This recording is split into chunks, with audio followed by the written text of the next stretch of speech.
오늘은 고린도전서 5장의 말씀을 강의하기 원합니다. 고린도전서 5장 1절에서 5절의 말씀, 이 1절과 5절의 말씀은요, 사도 바울의 마지막 때 아들과 종을 추수하는 영적인 분별할 수 있는 깊은 말씀을 말씀 안에 담아 놓았어요.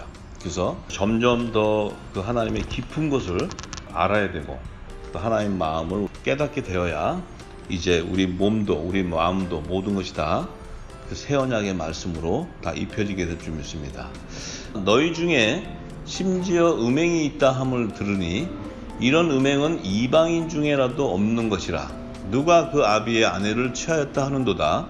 그리하고도 너희가 오히려 교만하여져서 어찌하여 통한이 여기지 아니하고 그 일 행한 자를 너희 중에서 물리치지 아니하였느냐. 내가 실로 몸으로는 떠나 있으나 영으로는 함께 있어서 거기 있는 것 같이 이 일 행한 자를 이미 판단하였노라. 주 예수의 이름으로 너희가 내 영과 함께 모여서 우리 주 예수의 능력으로 이런 자를 사단에게 내어주었으니 이는 육신은 멸하고 영은 주의 예수의 날에 구원을 얻게 하려 함이라. 이렇게 사도 바울이 전했습니다. 이 말씀 가운데 지금 1절에 보니까 사도 바울이 전하는 데 모여있는 자들 가운데, 그 고린도 교회 가운데 아비의 아내를 취한 그런 그 음행을 했던 자도 있는데, 그 자에 대해서 사도 바울이 질책을 하고 있는데, 이 아비의 아내를 취했다 하면은 이스라엘의 그 야곱의 아내 빌하를, 야곱의 첫 아들 루벤인 첫 아들이 자기 아버지의 아내 빌하를 간통했어요. 이스라엘이라는 것은 장차 이 땅의 제사장 나라의 조상인데, 이스라엘 그 12파의 자손들 가운데 이제 이런 일에 대한 것들을 사도 바울이 비유로 증거해 주는 말이에요.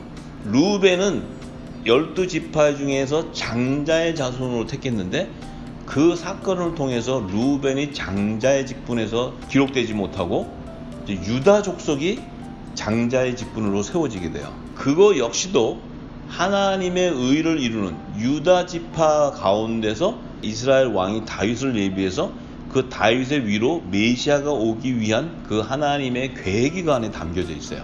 그래서 이 땅에서는 사실 루벤이 자기 아버지의 아내를 간통을 했지만, 그것은 하나님은 유다, 넷째 아들 유다에게 의의가 있었기 때문에 그 일이 일어나게 허락하셨던 거예요. 자, 그런데 고린도 교회 안에서도 지금 이런 일이 발생했는데 사도 바울이 2절부터 이렇게 얘기합니다. 너희가 오히려 교만하여져서 어찌하여 통한이 여기지 아니하고 그 일 행한 자를 너희 중에서 물리치지 아니하느냐. 너희는 지금 율법 아래에 있다는 거예요. 율법 아래. 너희도 이스라엘 자손같이 율법 아래에서 지금 있기 때문에 너희가 그런 일을 행하는 것을 보아도 물리치지 아니하고 머물고 그곳에서 그들을 교훈하고 그들에게 겉면에서 그 말을 듣지 않을 때는 그를 내쫓아야 되는데, 그냥 너희들이 물리치지도 아니하고 같이 함께 있는데 교만해져서 그렇다는 거예요. 교만해져서. 그 얘기는 뭡니까? 너희가 아직은 율법 아래 있다는 거예요. 율법 아래. 복음으로 말미암아 너희가 거룩한 전이 되지 못했다는 거예요. 그것을 얘기하는 거예요, 사도 바울이. 그러면서 내가 실로 몸으로는 떠나 있으나, 내가 지금 너희와 함께 있지 않고 떠나 있지만 영으로는 함께 있어서 거기 있는 것 같이 이 일 행한 자를 이미 판단하였노라. 영으로 하면 이 영은 뭡니까? 사도 바울에게는 성령이면데, 그 성령은 예수님이 전해주신 천국복음 새 언약의 말씀인 거예요. 그 말씀으로는 함께 있지만, 거기에 있는 것 같이 있지만 이 일 행한 자를 이미 내가 판단했는데, 무엇을 판단했냐면 그는 아직 하나님의 거룩한 성령이 거하는 성전으로 세워지지 못한 것을 알았는데, 주 예수의 이름으로 너희가 내 영과 함께 모여서 우리 주 예수의 능력으로 이런 자를 사단에게 내어주었으니, 자, 간통했던 그 자를 사단에게 내어줬다는 거예요. 예수의 능력으로 이런 자를 사단에게 내어줬는데, 이것은 범죄를 저지른 루벤, 그 루벤과 같은 그 육신은 멸했지만 그 영은 주 예수의 날에 구원을 얻게 하기 위한 거라는 거예요. 이게 굉장히 어려운 말입니다. 일반적으로 생각할 때는 그런 범죄를 저질렀으면 그는 내쫓아서 이미 사단의 밥이 됐으면 구원받을 수 없는 백성인 거예요. 그런데 야곱의 처자들인 르우벤이 그런 범죄를 저질렀는데도 하나님께서 르우벤의 자손 가운데 하나님의 종으로 택한 자들을 인도해 준다는 거예요. 이 비밀이, 깊은 비밀이 그 안에 있는데, 여기서 사도 바울이 뭐라고 얘기했어요? 주 예수의 이름으로 너희가 내 영과 함께 있다는 거예요. 주 예수의 이름으로. 이것은 예수의 이름으로 제사함을 받는 세례를 주는 거예요. 세례. 이건 성령의 세례가 아닙니다. 예수의 이름으로 죄를 사하는 세례예요. 그래서 그 예수의 능력은 뭐냐면 제사함의 능력이에요. 그 능력을 통했는데 이는 범죄했기 때문에 사단에게 그 육체는 내어줬지만 그의 영은 예수의 날에 구원 얻게 하겠다. 이 얘기는 무엇을 얘기하냐?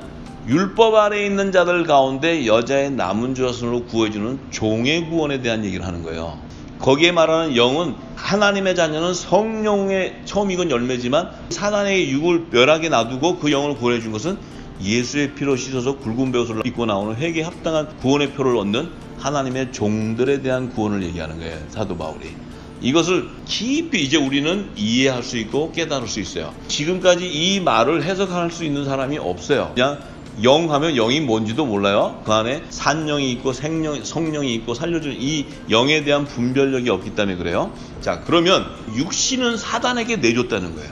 그 범죄를 저질러 내줬는데, 그럼 내줬으면은 사단의 자손, 그러니까 가인의 계보에서 나오는 사단의 회로 멸망당하는 것이 아니고 그 영은 주 예수의 날에 구원을 얻게 하기 위한 거라는 거예요. 그것도 예수의 이름의 제사함의 세례로.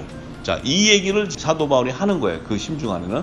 자, 그러면 하나님의 자녀, 하나님의 아들들의 열매는, 그 육신은 사단에게 내어주지 않아요. 하나님의 아들들의 열매는 예수님의 육신이 사단에게 내줬어요, 안 내줬어요? 예수님의 육신은요, 그가 십자가에 돌아가시고 장사한 지 3일 동안 그 안에 무덤 안에 계실 때, 그분이 부활하실 때는 그 무덤에는 예수님의 시체가 남아있지 않아요. 예수님이 죽은 시체가 사라져 버렸어요.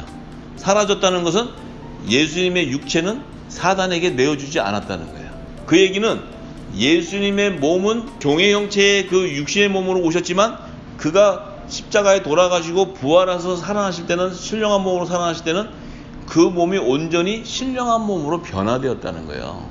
예수님이.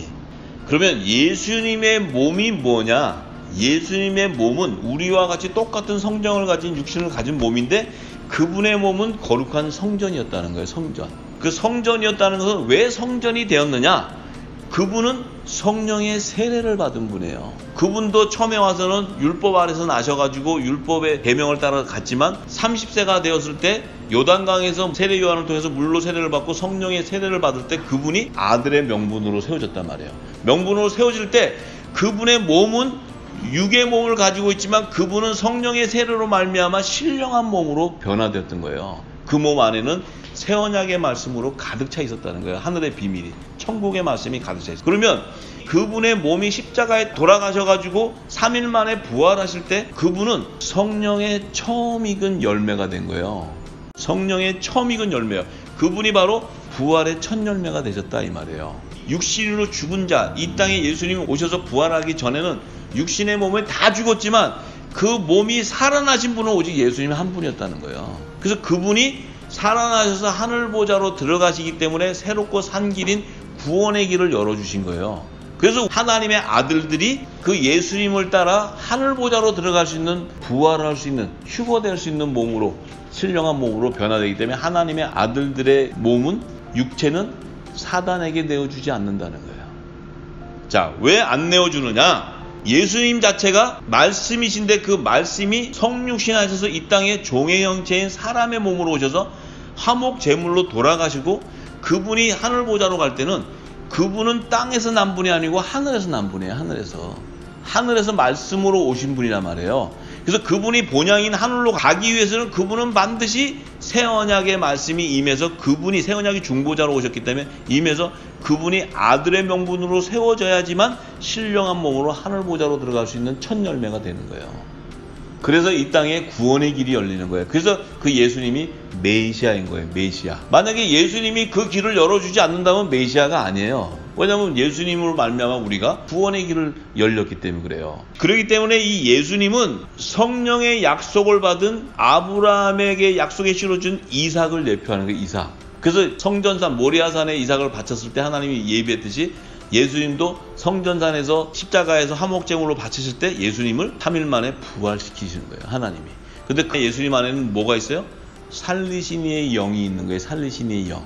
그 성령은 바로 새 언약의 말씀, 영생의 부활을 일으키는 생명의 말씀이 가득해 있기 때문에 예수님의 의의 옷을 우리가 갈아입어야 우리도 그분과 함께 연합을 이루는 성령의 약속을 받은 자가 되는 거예요. 그래서 우리가 그리스도의 옷으로 갈아입게 되는데, 그분은 이제 첫 언약의 그 선지자인 모세의 사명이 아니고 새 언약의 중보자로 오셨단 말이에요. 중보자. 그러니까 새 언약으로 해서 이 땅에 구원받지 못하는 백성들을 하나님께 구원시키는 새 언약의 중보자라는 거야. 왜냐하면 첫 언약은 패했기 때문에, 하나님이 우상을 숭배하는 자들 통해서 패했기 때문에 새 언약으로 오셔갖고 이제 구원의 길을 열어주는 중보자라는 거예요.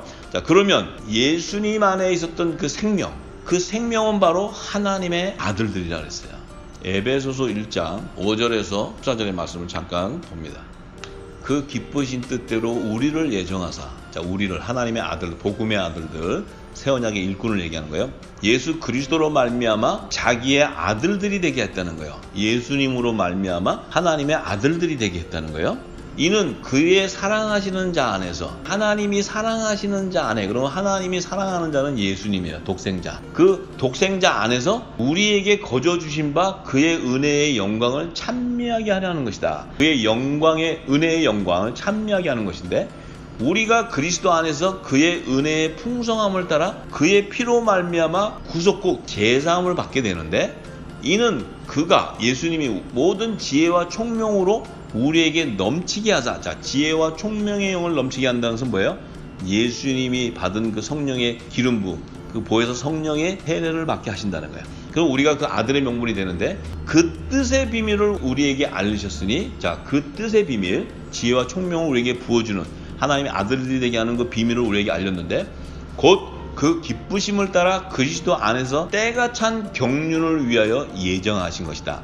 그리스도 안에서 때가 찬 경륜이라는 것은 예수님이 이제 오셔가지고 새 언약의 말씀을 전하고, 그분이 내가 부활해서 승천하시기 전에 너희가 몇 날이 안 돼서 성령의 세례를 받게 되니까 예루살렘에 머물러라. 그래서 그 예루살렘에 머무를 때 오순절날 예수님의 이름으로 보혜사 성령이 와서 인쳐줄 때, 그 기름이 부어질 때, 그때 하나님의 아들들의 열매가 나오는 그 경륜에 찬 때인 거예요. 하나님의 아들들의 열매가 이제 그때 나오는 거예요. 그 예정하신 것인데, 하늘에 있는 것이나 땅에 있는 것이 다 그리스도 안에서 통일되게 하려 하심이라. 모든 일을 그 마음의 원대로 역사하시는 자의 뜻을 따라 우리가 예정을 입어 그 안에서 기업이 되었다. 그 마음의 원대로, 하나님의 뜻대로 역사하시는 거예요. 그 역사하시는데, 그 뜻대로 역사하실 때 예수님을 통해서 우리가 예수님과 함께 후사가 되는 기업을 얻게 되는 거예요. 예수님이 우편 보좌에 앉을 때 우리도 함께 동참하는 후사가 되는 거예요. 그분이 십자가에 고난을 당할 때 우리도 함께 고난을 당하는 거예요. 왜?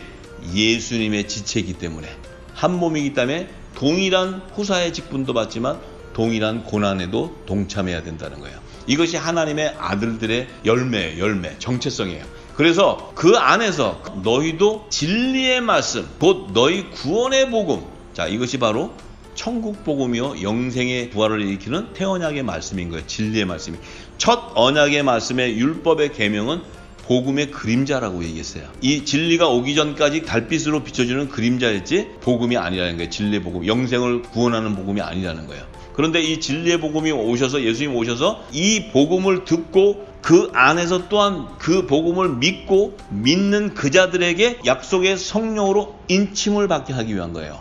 그래서 성령의 약속을 받는 아들로 인침을 받는다는 것은 새 언약의 말씀이 영생의 진리의 말씀을 듣고 깨닫는 거예요. 근데 그것을 듣고 깨달을 수 있는 것은 성령이 오셔서 예수님이 비유로 전하신 새 언약의 천국의 모든 말씀을 깨닫는 자가 바로 성령의 약속을 받은 자의 정체성이에요. 그 열매라는 거예요. 그러니까 우리가 그것을 모른다면은 우리는 아직 하나님의 아들의 열매가 되어 있지 않은 거예요. 그래서 이는 우리의 기업의 보증이 되사 그 얻으신 것을 구속하시고 그의 영광을 찬미하게 하려 하십니다. 우리의 기업의 보증이 된다. 우리의 기업의 보증이 뭡니까? 하늘나라의 유업을 이을 그 기업의 보증이 된다는 것은 성령의 세례를 받고 성령의 약속을 받고 예수님이 말씀하신 천국복음의 진리의 말씀을 다 깨달은 것이 바로 보증이 되어버리는 거예요. 그 보증이 됐다는 것은 우리가 그리스도 안에서 구속함을 받았다는 거예요. 그리고 우리는 예수님이 재림하실 때 공중 혼인잔치의 청함을 받고 우리의 몸이 신령한 몸으로 부활돼서 우리의 육신이 이 땅에 사단에게 버려주는 것이 아니고 내어주는 것이 아니고 우리의 육신은 호련히 신령한 몸으로 변화돼서 하늘 보좌로 승천하게 된, 들림받게 되는 거예요. 이것이 바로 휴거라는 거예요. 휴거.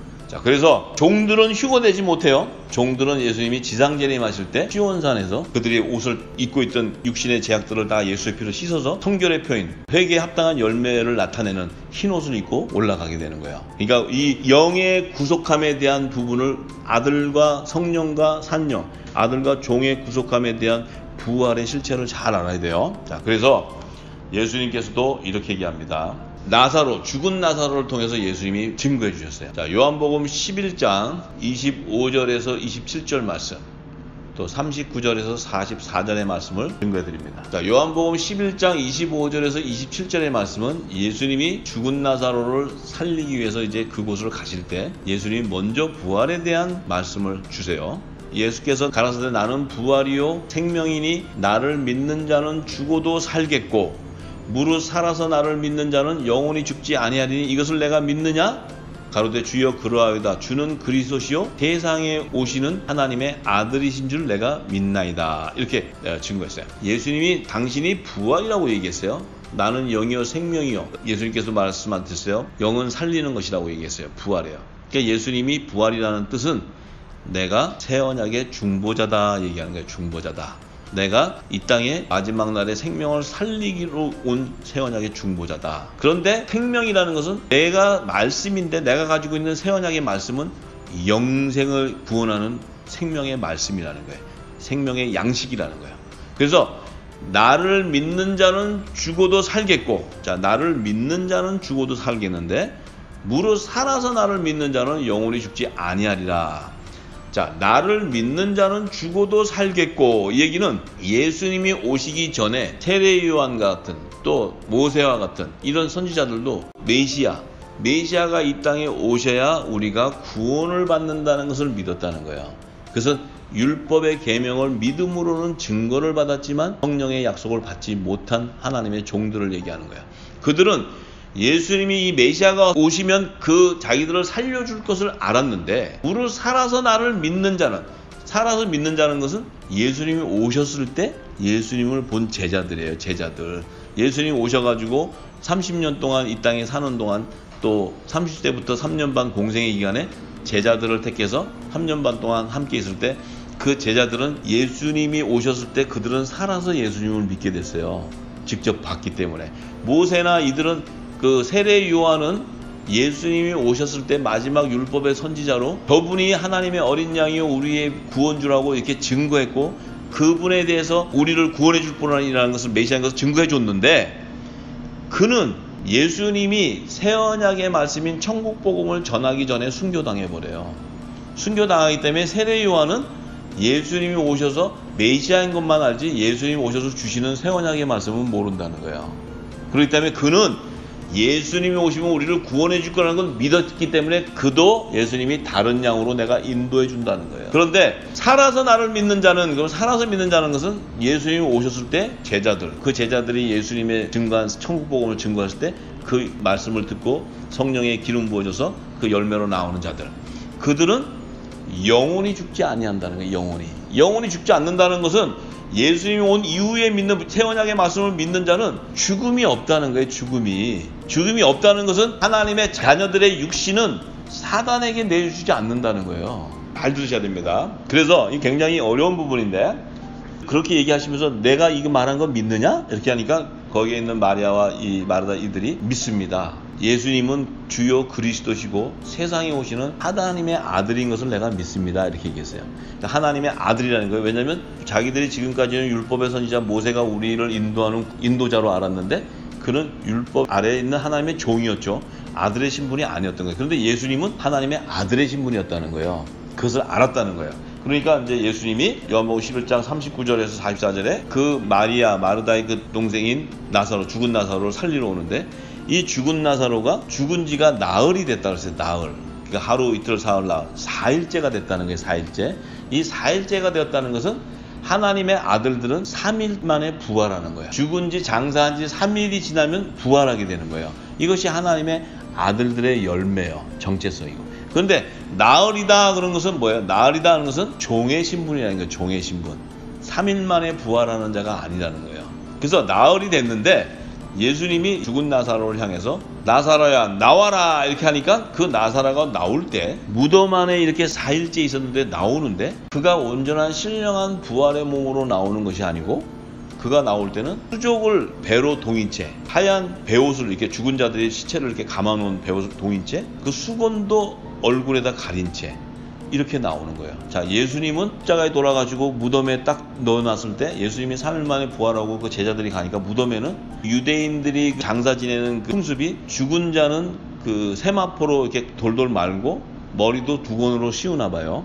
그런데 예수님도 돌아가셨을 때 그 아리마대 그 요셉이 와서 그 예수님의 시체를 받아가지고 세마포에다 이렇게 돌돌 말아서 예수님 두건을 씌우고 무덤에다 이렇게 넣어놨어요. 예수님의 시체를 넣어놨는데 예수님이 부활하고 나서 제자들이 닦아보니까 그 무덤에는 예수님이 말아놨던 그 세마포하고 머리에 썼던 두건이 딱 남겨주고 예수님이 몸만 없어졌어요. 그러니까 이 두건과 세마포는 무덤 안에 놔둔 거예요. 무덤 안에. 몸만 살아나셨단 말이에요.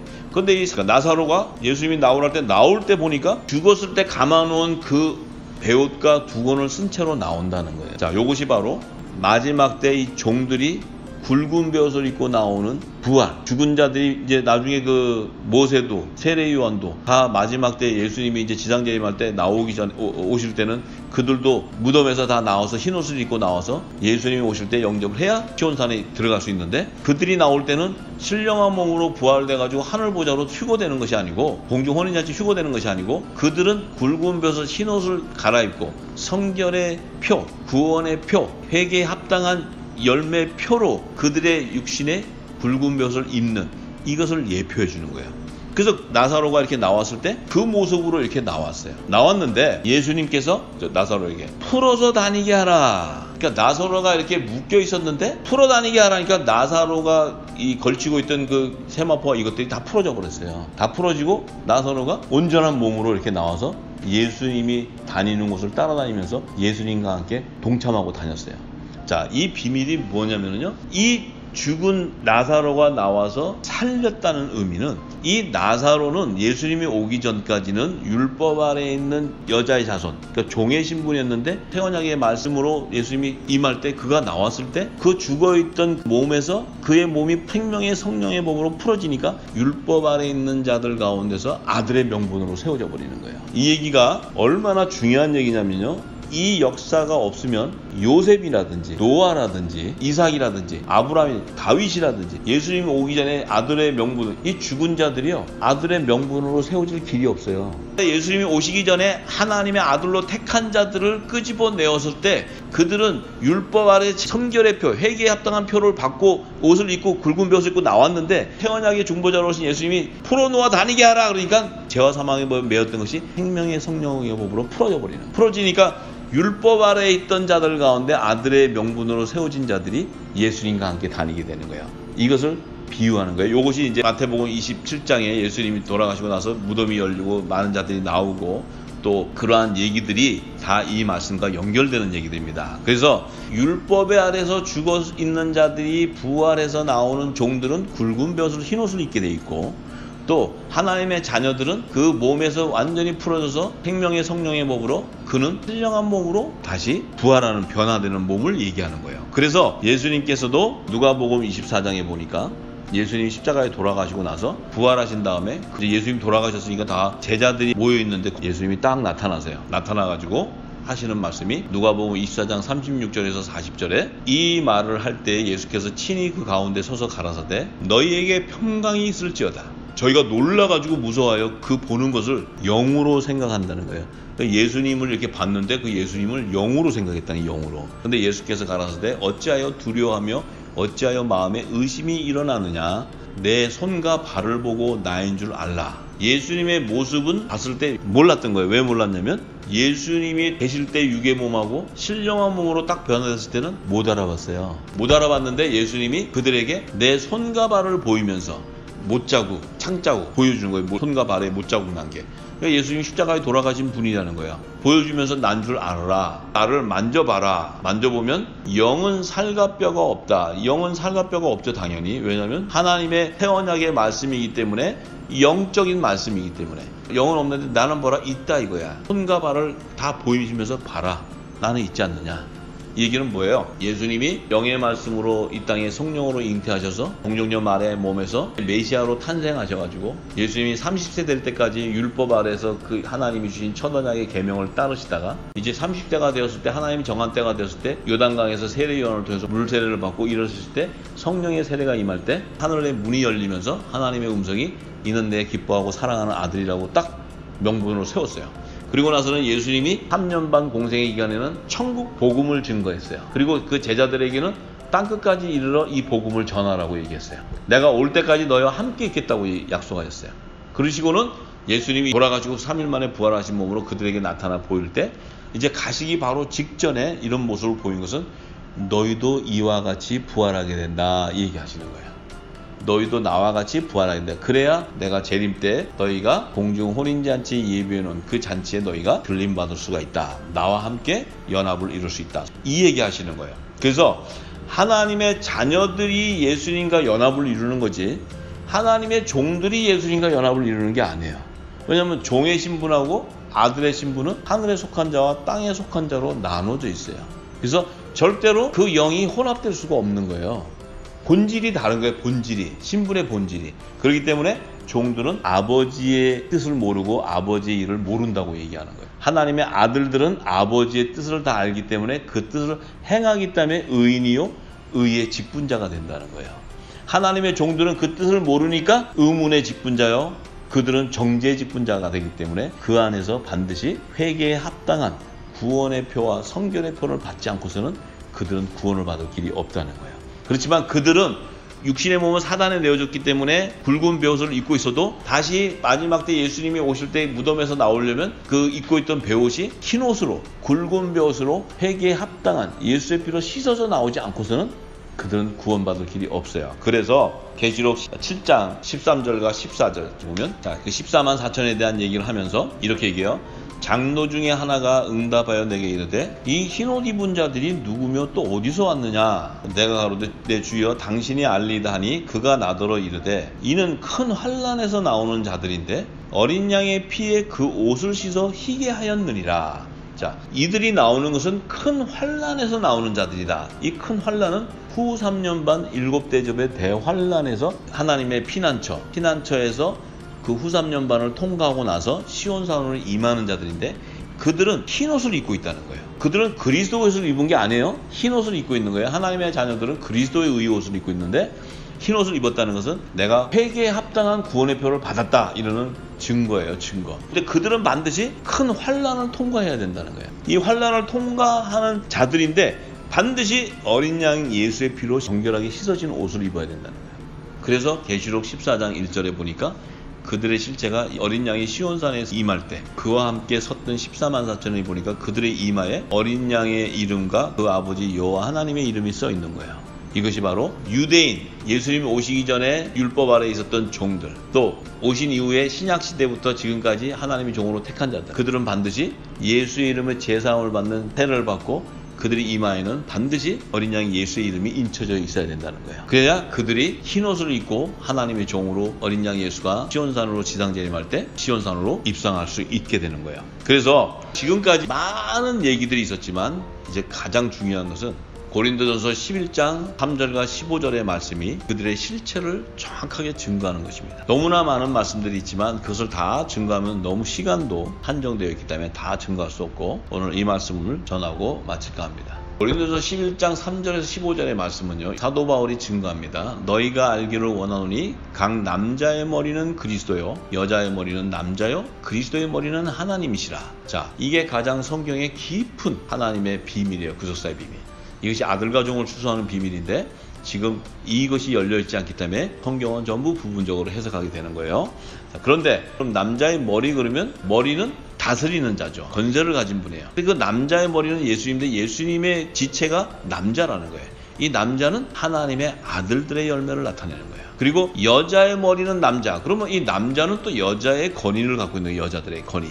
그러니까 여자는 남자에 종속되어 있다는 거예요. 그런데 그리스도의 머리는 하나님이다. 그러면 그리스도 예수님은 또 하나님과 함께 연합이 되어 있기 때문에 성부 하나님이 그분의 아버지라는 거예요. 주권자라는 거죠. 자, 그런데 이 밑에 이제 설명이 뭐라고 되어 있냐면, 남자로서 머리에 무엇을 쓰고 기도나 예언을 하는 자는 그 머리를 욕되게 하는 것이다. 자, 이것은 율법에서 이제 모세가 시내산에서 율법의 계명을 받고 내려올 때 그의 얼굴에 빛나는 걸 보고 저가 받은 율법이 구원의 복음이나 이것을 가리게 하기 위해서 얼굴에다 수건을 가렸어요. 그래서 그 율법 아래에 있는 종들은 의문의 문서를 가지기 때문에 얼굴에 모세같이 수건을 덮는 거예요. 그래서 의문의 문서예요. 그것을 확실히 알지 못하는 거예요. 남자로서 머리에 무엇을 쓰거나 기도하는 자는 머리를 욕되게 한다는 것은 예수님을 욕되게 한다는 거예요. 남자의 머리는 그리스도이기 때문에. 남자는 머리에 무엇을 쓰는 것이 아니다는 것은 율법 아래에 거하 있지 않다는 거예요. 복음으로 완전히 다 하나님의 비밀을 알게 된다는 거예요. 그 의문의 문서를 가지는 게 아니라는 거예요. 그것을 모르고는 하나님 나라를 설명할 수가 없고 선포할 수가 없어요, 이 땅에. 자, 그런데 또 무릇 여자로서 머리에 쓴 것을 벗고 기도나 예언을 하는 자는 그 머리를 욕되게 하는 것이니 이는 머리 민 것과 다르다. 자, 여자가 머리를 쓴 것을 벗고 기도한다. 그런데 그 머리를 욕되게 한다는 것은 남자를 욕되게 한다는 거예요. 이 하나님의 아들들을 욕되게 한다는 거예요. 하나님의 아들들은 천국 복음을 전하는 사명자들이에요. 새 언약의. 그런데 이 여자들이 율법 아래에 있는 종의 신분인데 그 종의 신분이 의문의 문서를 가진 자들이 모세가 쓴 것을 벗고 자기들도 하나님의 아들처럼 흉내를 내고 얘기하면은 그것은 태언약의 일꾼, 하나님의 자녀들, 복음의 아들들을 욕되게 한다는 거예요. 부분적인 해석을 하기 때문에 그들은 이 복음의 아들들의 사역을 방해하게 되는 거예요. 만일 여자가 머리에 쓰지 않거든 깎을 것이요, 만일 깎거나 미는 것이 여자에게 부끄러움이 되거든 쓸 거라. 여자가 머리에 쓰지 않거든 깎으라는 건 뭡니까? 여자가 머리에 쓰지 않는다서 율법 아래에 있는 여자의 자손 가운데 아들의 명분으로 세워지는 자녀들은 율법의 옷을 벗는다는 거예요. 이때 말하는 여자는 머리에 쓰지 않거든 깎을 것이라는 것은 이 여자는 아들의 명분으로 세워지는 자를 얘기하는 거예요. 그러니까 이 여자는 아들의 명분으로 세워지기 때문에 머리에 쓰지 않고 깎을 것인데, 만일 깎거나 미는 것이 여자에게 부끄러움이 되거든 쓰라. 그것은 율법 아래서 아직 아들의 명분으로 세워지지 않고 하나님의 종으로 택한 자는 벗지 말고 쓰고 있으라는 거예요. 얘기하는 거예요. 그런데 남자는 하나님의 형상과 영광이라는 거, 하나님의 형상과 영광이라는 것은 예수 그리스도의 몸된 지체이기 때문에 하나님의 아들들이라는 거예요. 아들들. 우편 영광 보좌에 앉는 아들들. 그래서 머리에 마땅히 쓰지 않거니와 여자는 남자의 영광이에요. 아들은 예수 그리스도의 지체니까 복음 안에 있으니까 율법에 거하지 않는다는 거예요. 율법에. 그렇기 때문에 여자는 남자의 영광이다. 그 여자는 율법 아래에 있는 종들은 이 남자들이 새 언약의 천국 복음을 온 땅에 증거하지 않고서는 그물에 잡힐 수가 없어요. 구원을 받을 수가 없어요. 그렇기 때문에 이 여자는 남자의 영광이 되는 거예요. 이 남자들을 통해서 구원의 길이 열리는 거예요. 자, 그래서 남자가 여자에게서 난 것이 아니요 여자가 남자에게 났으며 또 남자가 여자를 위하여서 지음을 받지 아니하고 여자가 남자를 위하여 지음을 받은 것이다. 이것은 예수님이 오시기 전에는 율법 아래 있을 때 예수님이 오시기 위한 밭을 예비한 모든 산자의 의미로 마리아, 율법 아래 있는 여자를 준비하지 않고서는 남자가 나올 수가 없어요. 예수님이 첫 남자로 하나님의 아들의 첫 열매로 나왔을 때 이 남자를 통해서 여자도 구속함을 받게 되는 거예요. 구원을 받게 되는 거예요. 이 얘기하는 거예요. 자, 그래서 그러므로 여자는 그러면 우리가 율법 아래 있는 종으로 생각하고 있어요. 여자는 천사들을 인하여 건세 아래 있는 표를 그 머리에 두어야 된다는 거예요. 천사들을 인하여 건세 아래 있는 표. 이것이 계시록 7장 2절, 3절, 4절에 보면 하나님의 종으로 인치는데 그 천사들이 와서 살아계신 하나님의 인으로 그들의 이마에 인치는 거예요. 인치는 14만 4천이에요. 그들은 하나님의 종의 신분이에요. 이스라엘 12 각 지파에서 하나님의 종으로 택한 자들이 이마에 인친다는 거예요. 그런데 그 자들이 누구냐면 여자는 천사로 인해서 건세 아래 있는 표. 건세는 뭐예요? 예수의 이름의 건세. 구원의 표를 얘기하는 거예요. 살아계신 하나님의 인. 이것을 머리에 둔다는 것은 그 이마에 인쳐져야 된다는 거예요. 그래야 구원의 표를 받아야 시온산에서 하나님의 그 큰 환난을 벗어나서 그 시온산으로 흰옷을 입고 구속함을 받게 된다는 것을 얘기하는 거예요. 여자를 얘기하는 거예요. 여자. 그러나 주 안에는 남자 없이 여자만 있지 않고 여자 없이 남자만 있지 아니하다. 이렇게 얘기하는 거예요. 그래서 지금 이 말씀 안에 남자와 여자에 대한 정체성을 이 땅에 우리가 육신을 입고 있는 남자와 여자로 생각하면 절대로 안 되는 거예요. 이 남자와 여자는 하나님의 아들의 정체성과 하나님의 종의 신분을 얘기하는 거예요. 그랬을 때 이 두 아들과 종의 신분의 구속함, 또 그들은 머리에 쓰는 자와 쓰지 않는 자로 구분해 놓는 거예요. 그것은 영의 비밀을 아는 자와 하나님 말씀을 깨닫지 못하는 의문의 문서를 가지고 있는 자, 의의 직분의 영광의 면류관을 받는 자와 정죄의 직분의 영광의 면류관을 받는 아들과 종을 계시하는 말씀이에요. 우리가 이것을 분명히 알고 땅의 모든 이 성경에 있는 그 하늘의 비밀을 풀 때 우리가 하나님의 아들과 종을 추수하는 이 구속사의 비밀을 깨닫기를 간절히 소망합니다.